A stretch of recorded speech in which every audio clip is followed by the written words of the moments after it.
తెలుగు సినిమాల్లో హీరోయిన్ గా చేసిన మెహ్రీన్ షాకింగ్ డెసిషన్ తీసుకుంది. పెళ్లి కాకుండానే పిల్లల్ని కనేందుకు ప్లాన్ చేసేసింది. అదేనండి మొన్ని మధ్య ఎగ్ ఫ్రీజింగ్ అని హీరోయిన్ మృణాల్ ఠాకూర్ చెప్పిందిగా. ఇప్పుడు దాన్ని మెహ్రీన్ చేసి చూపించేసింది. ఇందుకు సంబంధించిన వీడియోని తన ఇన్స్టాలో పోస్ట్ చేసింది. అలానే దీనికి గల కారణాల్ని కూడా చెప్పుకొచ్చింది.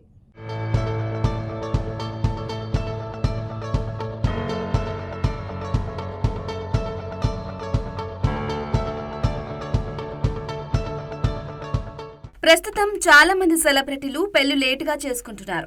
అయితే 30 ఏళ్ల తర్వాత ప్రెగ్నెన్సీ విషయంలో కాస్త ఇబ్బందులు తలెత్తే అవకాశాలు ఎక్కువ. అందుకే చాలా మంది హీరోయిన్లు వయసులో ఉన్నప్పుడే తమ ఆరోగ్యకరమైన అందాన్ని భద్రపరుచుకుని కావాల్సినప్పుడు పిల్లల్ని కనే ప్లాన్ చేసుకుంటున్నారు. దీన్ని ఎగ్ ఫ్రీజింగ్ అంటారు. ఇప్పటికే చాలా మంది సెలబ్రిటీలు ఎగ్ ఫ్రీజింగ్ చేసుకోగా ఇప్పుడు ఆ లిస్టులోకి మెహ్రీన్ చేరింది. ఎగ్ ఫ్రీజింగ్ పై మాట్లాడుతూ నటి మెహ్రీన్ గత 2 ఏళ్ల నుంచి ప్రయత్నిస్తున్నా.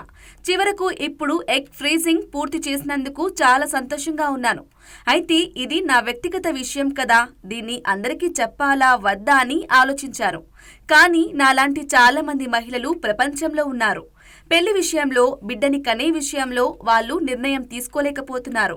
నేను మాత్రం భవిష్యత్తు కోసం ఇది చాలా ముఖ్యమని భావించాను. దీని గురించి మనం పెద్దగా మాట్లాడట్లేదు.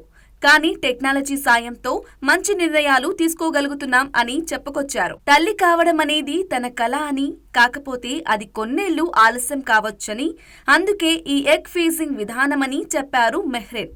ఆస్పత్రులంటే భయం ఉండే తనలాంటి వాళ్లకు ఇది సవాలే. ఎందుకంటే ఇంజెక్షన్స్ కారణంగా ఆస్పత్రికి వెళ్లిన ప్రతిసారి తాను కళ్ళు తిరిగి పడిపోయేదాన్నని, ఇక ఎగ్ ఫ్రీజింగ్ మంచిదా కాదా అంటే ఖచ్చితంగా మంచిదే అని చెబుతున్నారన్నారు. మీరు ఏం చేసినా సరే మీకోసం చేయండి. అలాగే ఈ జర్నీలో తనకు అండగా ఉన్న గైనకాలజిస్ట్ డాక్టర్ రిమ్మీ తన అమ్మకు థ్యాంక్స్ అని మెహ్రీన్ చెప్పుకొచ్చింది.